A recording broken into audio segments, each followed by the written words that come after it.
I got interested into sun bears. Actually, the sun bear chose me. It was back in 1994 when I first went to the States to study my undergraduate degree, and then in the first year I met my going-to-be future advisor, who was at the time looking for a Malaysian student to do a study on sun bears. The Bornean Sun Bear Conservation Center was found in 2008. Currently, our center have 1 hectare of forest enclosure, 1 bear house, and then the second bear house is under construction. And then we have our observation platform, and then we have a visitor center and an office building. The mission for the Sun Bear Conservation Center is to conserve sun bear through a holistic approach. We have identified 4 specific objectives. And the first one is improve animal welfare.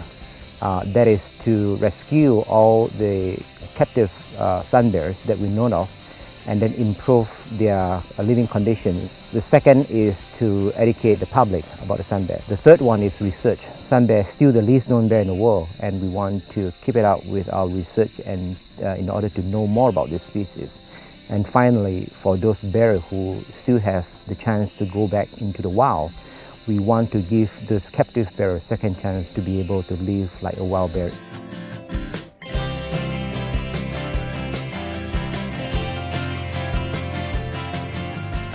Their life is very simple, and the focus of a wild bear is pretty much food, and then breeding seasons is sex or mate. So typically, day for a sun bear is that early in the morning the bears would wake up from the night of sleep, and then they will start foraging for termites, insects, and then if they come across a fruiting tree, they will gorge themselves as much as possible. And then by about 10 o'clock, 11 o'clock or so, they'll take a nap. And then after an hour or 2 of resting, they'll start foraging in until evening, where they try to find a place to spend the night. And then they will sleep through the night. Compared to other bears across the world, sun bear is the smallest, and also they are the most arboreal. They spend a lot of time on tree. And as you know, they live in this tropical rainforest where the forest is very tall, very dense, very diverse. And then they try to explore and try to use every single inches in the forest, including the tree. And then on the tree, they can do a lot of foraging on the tree, sleep on tree, make nests on tree, and so on. Sun bears are also very special in terms of their physical character. Their paws, for example, most other bears have this black leathery pad. For the sun bears, it's just like your hand and my hand. It's a very pink color, thin skin, naked paw, and I think that help them have a good grip when they climb on tree.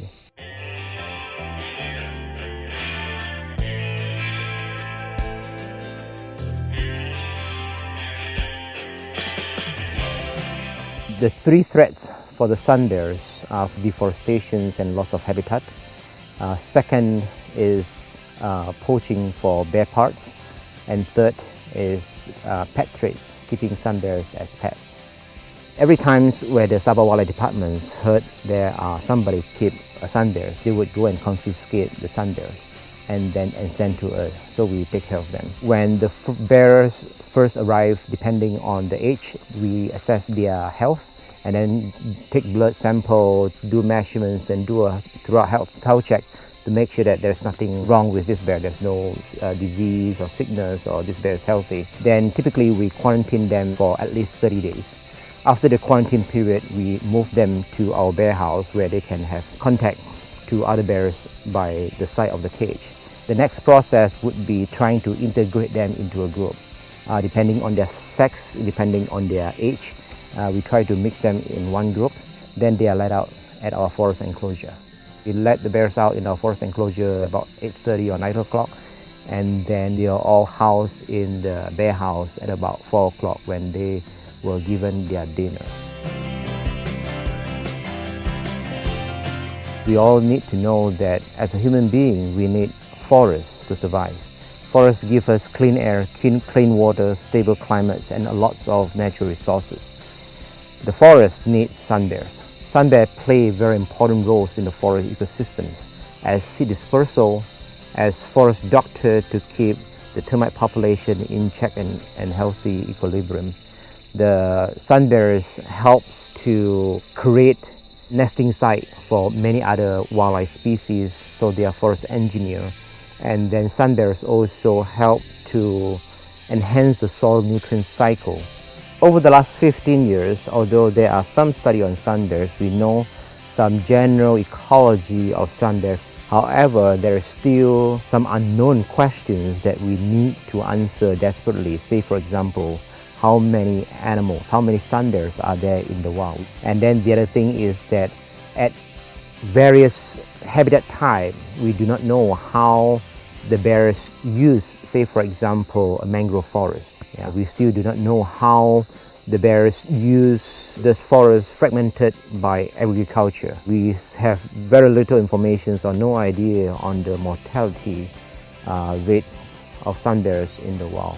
And all of this answers are desperately needed for the conservation management of the species. Anybody can help us. The best way to help us is to help us spread the word. The second thing is through donation. Our center needs funds to run. The bears need funds to feed them and take care of them. And then thirdly, to be our volunteers. You know, we have a volunteer program and you can sign up to be our volunteers to help us work on the ground.